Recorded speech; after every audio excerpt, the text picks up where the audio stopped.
చూడండి దేవుని సృష్టి ఎంత అద్భుతంగా ఉందో. ఎక్కడెక్కడి నుంచో ఆ కొండల్లో నుంచి లోయల్లో నుంచి వచ్చే వాటర్ అంతా ఇలాగా వెళ్ళిపోతా ఉన్నాయి. ఇట్లా అంటే జలపాతం చిన్నదే, ఆ ఫ్లోటింగ్ అలాగే వెళ్ళిపోతా ఉంది.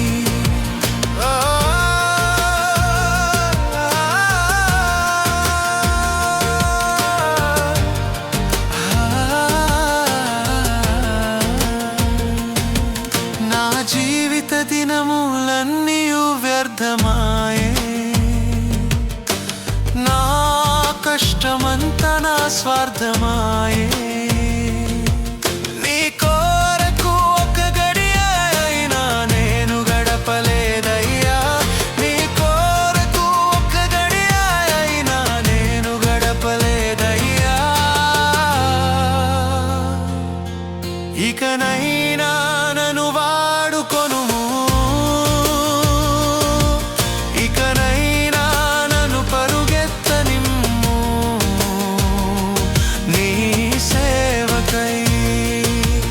ఇకనైనా నన్ను వాడుకొనుము, ఇకనైనా నన్ను పరుగెత్తనిమ్ము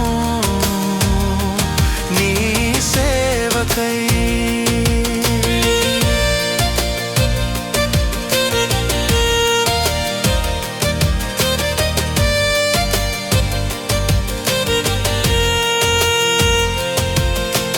సన్నిధిలో నన్ను నడువనీయుము,